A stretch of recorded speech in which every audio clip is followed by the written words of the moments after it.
Discord is working on a new privacy feature called Secure Frames, and I'm going to tell you everything you need to know about it. And spoiler, it's not as good as you think. But since Secure Frames are an experiment, it means it's not out yet, and also things can and will change. Now, what is the Secure Frames experiment? Well, if you're in a voice call with someone in DMs or in a voice call on a server, what this experiment does is that if you click on voice details, you'll see that your chat is now end-to-end encrypted. And with this feature, what you're supposed to do is go into your privacy tab, and you need to tell the person on the other end of the voice call what your voice privacy codes are. And if they match, then your chat is end-to-end encrypted. Now, someone asked, explain this in layman's terms. Well, you see, Discord uses the Diffie-Hellman key exchange with MLS to encrypt both. What this means for normal people is that if you're voice calling someone and your numbers match, it means that only you and your friend can actually hear in on your calls. So that means everyone else, including Discord, cannot listen in on your voice call. But there's a pretty big discussion to be had, and I'll talk about that later. Now, if you were paying very close attention, and I mean very close attention, you might have noticed this little symbol next to my alt account's username, and if I right-click on the username and click View Verification Code, it pops up with this window here, which is kind of like the same thing I showed you before, which makes this a little confusing, but from what it seems like, Discord allows you to compare the numbers with an account, and if they match, you can mark people as verified. And what does it mean to be verified? If I had to guess, maybe it'll add like a little check mark next to someone's name if you're in a server voice chat, or maybe it's part of another feature of this end-to-end encryption experiment. Because if you're in a voice call with someone, constantly having to share these codes every single time you join a voice call can be really annoying. Yeah, hi, sweetie. Do you have 35949-834? Enough with that before I vomit, but there is an option if you go to your settings, privacy and safety, and go to encryption. Discord allows you to enable persistent verification codes, which if you enable this option, what it allows you to do with your friends is that you only have to verify your devices once. So if you call your friends and they're on their phone and you're on your phone, you do that verification, and every single time both of you call each other on Discord with your phone, then you don't have to exchange those numbers. But if one of you changes devices, then you have to go through the exchange again, reading them off. But it is an option, might have lower security though. And then there's also this verified devices tab, where if you do verify with someone, all your devices will show up, and I'm too stupid to figure out how to make this work, so instead we're on Discord previews, link in the description, where they have a screenshot on how this will look when you do add devices. So this is Big Nutty, and he has his own wireless device verified, but then he also has his friends' devices verified as well, so you can see all your friends' devices and all your devices that are verified. And for the poor Discord employees that are tortured and forced to watch my videos, instead of having these numbers that most people on Discord can't even add together, can you just make them show 4 random emojis like other platforms do? And if that's still too hard for people, then Discord, money-making opportunity, you can sell this bad boy on the Discord store. You like spin the spinner and it's like, that is a dog. The dog goes bark. And now that I learned what a dog does, I'm gonna try and jump down the stairs. Yeah, my mom let me do that one once. That's why I'm here. Now, since Discord is adding end-to-end encryption in Discord calls, the next logical step is Discord adding end-to-end encryption for DMs and for server messages? No.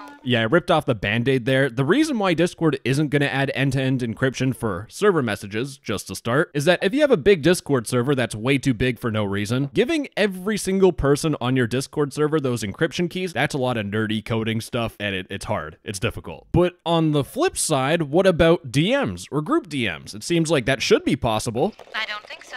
Yes, unfortunately, Discord most likely will never add end-to-end encryption for messages, and it has to do with safety limitations. You know, Big Jason Citron, the CEO of Discord, went to the US Senate. He actually made a statement regarding end-to-end encryption for messages, and well, I'll let you hear it yourself. What about you, Mr. Citron? On Discord, you allow kids to have accounts to access encrypted messaging. Discord is not allowed to be used by children under the age of 13, and we do not use end-to-end encryption for text messages. We believe that it's very important to be able to respond to well-formed law enforcement requests. Now, if you don't know the context of this whole Senate hearing, it's talking about child safety, and if DMs are encrypted and there's a group DM of people exchanging photos, no photos of kids, how do you report that to Discord if it's encrypted? So Discord intentionally makes things not encrypted, and if you look at Discord's transparency reports where they show you how many people they banned, Discord disabled 116,000 accounts and removed 29,000 servers for child safety during the 4th quarter of 2023.